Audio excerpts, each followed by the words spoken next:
Comparar é algo tão automático que muitas vezes nem percebemos que estamos fazendo isso.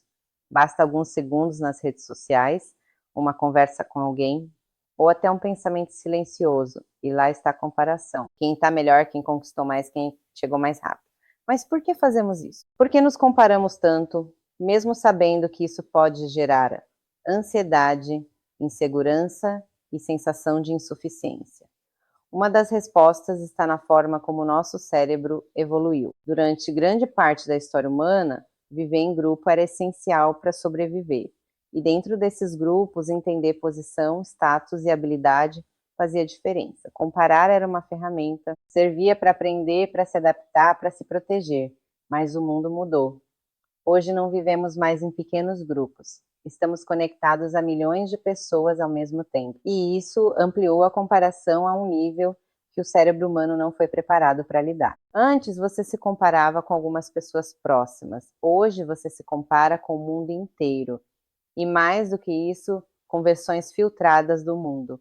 Porque o que vemos não é a realidade completa, são recortes, são momentos escolhidos, são resultados sem processo. Não vemos o esforço, a dúvida, o erro, o tempo que levou, vemos apenas o resultado final. E então fazemos uma comparação injusta.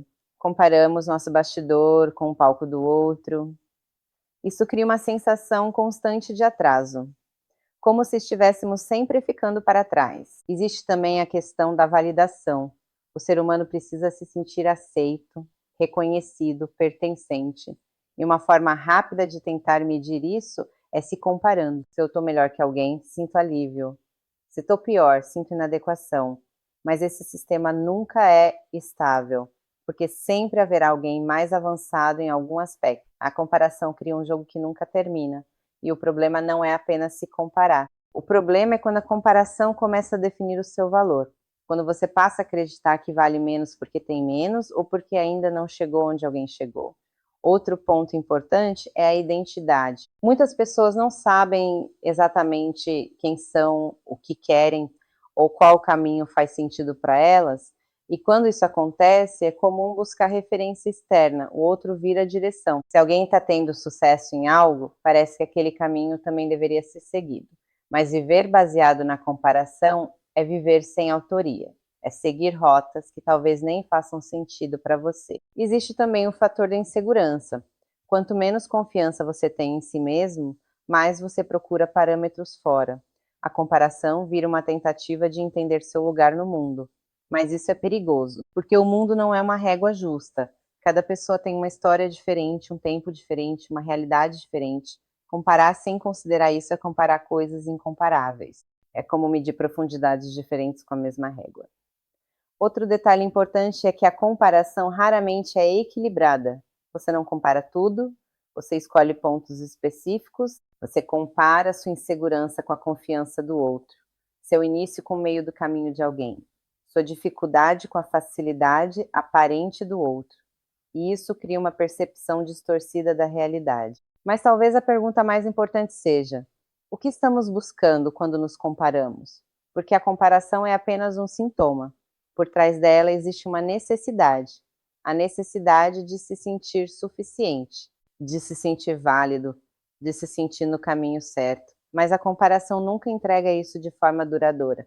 Ela pode até gerar um momento de motivação, mas logo volta à insegurança. Porque o padrão muda, sempre muda. Existe também um impacto emocional disso tudo. Comparar constantemente cansa. Cansa porque você nunca chega num ponto de descanso, nunca é suficiente, nunca é o bastante. E viver assim gera ansiedade, frustração e até desânimo. Outro ponto importante é que a comparação tira o foco do processo. Você passa a olhar apenas para resultados e esquece que cada resultado tem um caminho por trás. E esse caminho não é igual para todos. Existe também a influência do ambiente. Vivemos em uma cultura que valoriza desempenho, produtividade e aparência. Somos constantemente expostos a rankings invisíveis. Quem tem mais sucesso, mais dinheiro, mais reconhecimento, e isso reforça a ideia de que estamos sempre sendo avaliados, mesmo quando não estamos. Mas talvez o maior problema da comparação seja que ela nos desconecta de nós mesmos.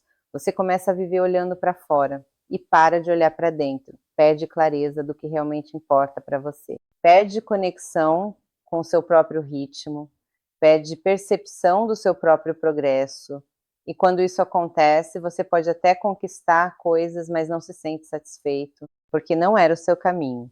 A comparação também cria uma ilusão de urgência, como se tudo tivesse que acontecer rápido, como se houvesse um tempo certo universal para tudo, mas não existe. Cada pessoa tem seu próprio tempo, sua própria construção, sua própria história. Talvez o caminho não seja parar completamente de comparar, mas entender quando a comparação está te ajudando e quando está te prejudicando, porque em alguns momentos ela pode servir como referência, mas na maioria das vezes ela serve como distorção. A maturidade está em perceber isso. Talvez a única comparação que realmente faça sentido seja com quem você era ontem, porque essa é a única comparação justa. A única que considera sua história, seu contexto, seu tempo. A pergunta final não é por que nos comparamos tanto.